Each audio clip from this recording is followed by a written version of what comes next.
महादेव के चमत्कारों की कहानियां अनंत और रहस्यमयी हैं। उनकी कृपा से कई बार जीवन के कठिन से कठिन संकट टल जाते हैं। ऐसी ही एक चमत्कारी घटना की कहानी है, जहां महादेव की कृपा से एक मासूम बच्ची की जान जंगल में बचाई गई। घटना एक घने जंगल की है, जहां एक छोटे से गांव की बच्ची पूजा अपनी मां के साथ लकड़ी इकट्ठा करने गई थी। जंगल दूर दूर तक फैला हुआ था और हर तरफ सन्नाटा था। पक्षियों की चहचहाहट और हवा की सर्द सरसराहट के बीच पूजा अपनी मां से अलग हो गई। अचानक उसकी नजर एक चमकती चीज पर पड़ी। जब वह नजदीक गई तो उसने देखा कि एक बड़ा नाग फन फैलाए उसके सामने खड़ा था। बच्ची न तो चिल्ला सकी और न ही भाग सकी। भय ने उसे जकड़ लिया। पूजा की मां जब यह देखती है कि उसकी बच्ची संकट में है तो वह घबरा जाती है। उसके पास न तो कोई हथियार था और न ही कोई मदद, लेकिन उसके पास था अटूट विश्वास। वह महादेव का नाम लेकर जोर जोर से प्रार्थना करने लगी। हे भोलेनाथ, मेरी बच्ची की रक्षा करो, आपकी शरण में हूं। ठीक उसी समय एक अद्भुत घटना घटी। नाग ने अचानक अपना फन नीचे कर लिया और बच्ची को छोड़ दिया। वह शांत हो गया और धीरे धीरे झाड़ियों में चला गया। पूजा की मां दौड़कर बच्ची को अपने सीने से लगा लेती है और भगवान शिव को धन्यवाद देती है।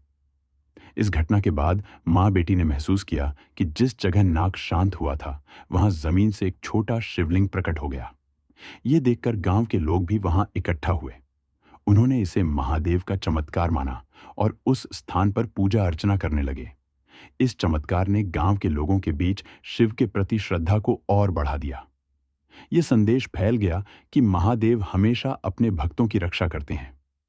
उस जंगल में अब एक छोटा मंदिर बन गया है और हर साल वहां महाशिवरात्रि के दिन विशेष पूजा होती है।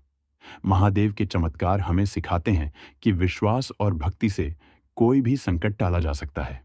उनकी कृपा के बिना कुछ भी संभव नहीं है। यह घटना न केवल शिव की महिमा को दर्शाती है, बल्कि यह भी साबित करती है कि जब भी हम सच्चे मन से उन्हें पुकारते हैं, तो वे अवश्य हमारी सहायता करते हैं। दूसरी कथा। आरंभ प्राचीन काल की यह कथा महादेव और नाग के बीच संबंधों की दिव्यता और चमत्कारों को उजागर करती है। शिव, जिन्हें नागों के स्वामी भी कहा जाता है, सृष्टि के संहार और पुनर्निर्माण के देवता हैं। उनके गले में लिपटा नाग वासुकी और उनकी जटाओं से बहती गंगा उनकी शक्ति और दयालुता के प्रतीक हैं। यह कथा इस बात को और प्रबल करती है कि महादेव अपने भक्तों की रक्षा कैसे करते हैं। एक बार कैलाश पर्वत के नीचे स्थित एक छोटे से गांव में एक साधु शिव की घोर तपस्या कर रहा था।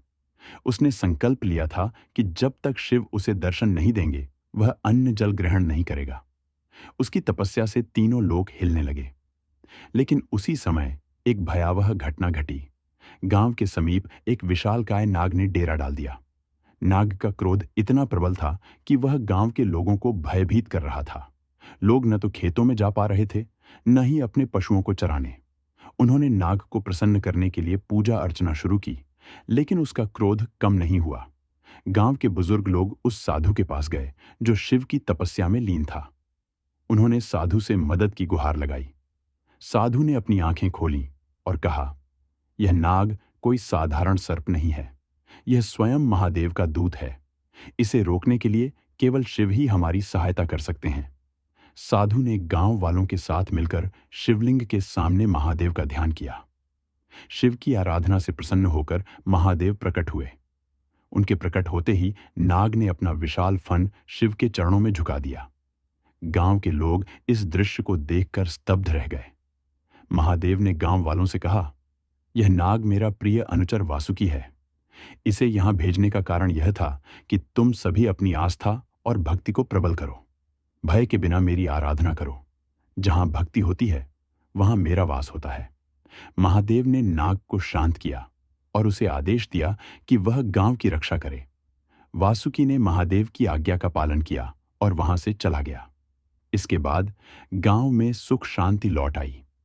इस चमत्कारी घटना के बाद गांव के लोगों ने शिवलिंग की स्थापना की और प्रतिवर्ष नाग पंचमी और महाशिवरात्रि पर भव्य उत्सव मनाने लगे।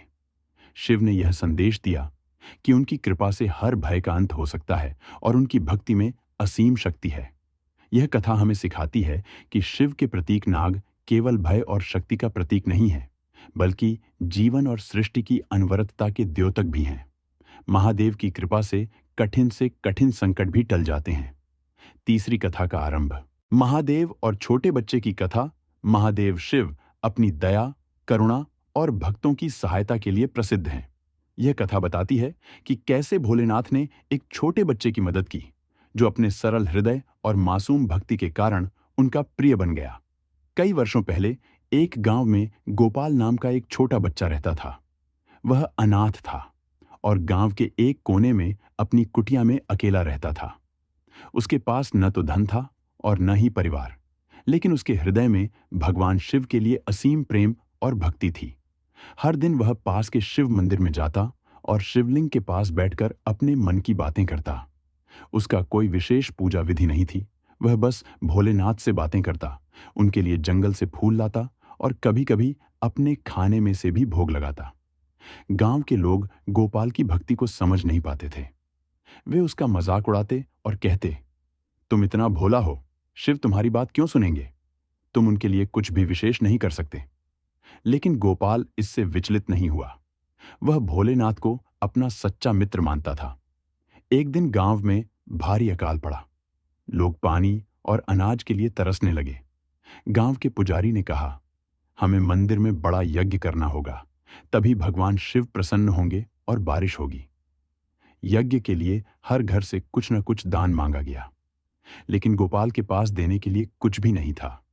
वह उदास हो गया और शिवलिंग के पास जाकर रोने लगा और उसने कहा, भोलेनाथ, मेरे पास आपके लिए कुछ भी नहीं है। क्या आप मुझे माफ करेंगे? रात को गोपाल ने सपना देखा कि शिव स्वयं उससे कह रहे हैं, पुत्र, मैं तुम्हारी सरलता और प्रेम से प्रसन्न हूं। तुमने जो फूल और भोग मुझे इतने दिनों तक चढ़ाए हैं, वे मेरे लिए सबसे प्रिय हैं। सुबह मंदिर जाओ और वहां तुम्हें मेरी कृपा का अनुभव होगा। अगली सुबह जब गोपाल मंदिर पहुंचा तो उसने देखा कि शिवलिंग के पास सोने के सिक्के और अन्न के ढेर रखे थे। गांव वाले यह देखकर चकित रह गए।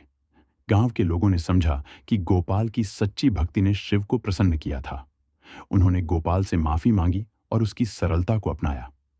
यज्ञ हुआ और थोड़े ही समय में बारिश शुरू हो गई। गांव फिर से खुशहाल हो गया।